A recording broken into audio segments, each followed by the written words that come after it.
കോതമംഗലം രൂപതയുടെ കീഴിൽ പ്രവർത്തിക്കുന്ന ഉന്നത വിദ്യാഭ്യാസ സ്ഥാപനം Vishwajyothi engineering college Vazhakulam. Silver ജൂബിലിയുടെ നിറവിൽ അക്കാദമിക് മികവിന്റെ 25 വർഷങ്ങൾ പിന്നിടുന്ന വിശ്വജ്യോതിയോടൊപ്പം നിങ്ങളുടെ ഭാവി സുരക്ഷിതമാക്കൂ. മഞ്ചനാട് ശ്രീകൃഷ്ണസ്വാമി ക്ഷേത്രത്തിൽ സമൂഹ വിദ്യാഗോപാല മന്ത്രാർച്ചന ബുധനാഴ്ച. ഈ വർഷത്തെ സ്കൂൾ പ്രവേശനത്തിന് മുന്നോടിയായാണ് വിദ്യാഗോപാല മന്ത്രാർച്ചന നടക്കുന്നത്. ഈ വർഷത്തെ സ്കൂൾ പ്രവേശനത്തിന് മുന്നോടിയായി മഞ്ചനാട് ശ്രീകൃഷ്ണസ്വാമി ക്ഷേത്രത്തിൽ കുട്ടികളിലെ പഠന തടസ്സങ്ങൾ മാറ്റാനും ഏകാഗ്രത വർദ്ധിപ്പിക്കാനും ഉന്നത വിദ്യാഭ്യാസത്തിൽ വിജയം നേടാനുമായി ബുധനാഴ്ച രാവിലെ 9 മുതൽ സമൂഹ വിദ്യാഗോപാല മന്ത്രാർച്ചന നടത്തും.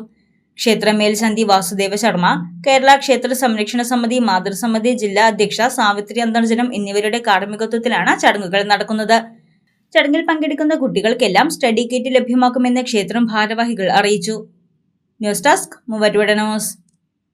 എന്റെ കാഴ്ചയ്ക്ക് ചില ബുദ്ധിമുട്ടുകൾ അനുഭവപ്പെടാൻ തുടങ്ങിയത് ഈയിടെയാ. ആദ്യം ടെൻഷനായി. മകളാ പറഞ്ഞത് അഹല്യയിൽ പോകാൻ. അഹല്യയ്ക്ക് 30 വർഷത്തെ പാരമ്പര്യവും വിശ്വസ്തതയുമുണ്ട്. അഹല്യയിലെ വിദഗ്ധരായ ഡോക്ടർമാരുടെ ചികിത്സ കൊണ്ട് എനിക്ക് എന്റെ കാഴ്ചശക്തി പൂർണ്ണമായും തിരിച്ചു കിട്ടി. ഇപ്പൊ എനിക്ക് ഈസിയായി വായിക്കാം. നേത്ര സംരക്ഷണത്തിന് നമ്മുടെ Ahalya. Ahalya foundation eye hospital, കേരളത്തിൽ എല്ലായിടത്തും.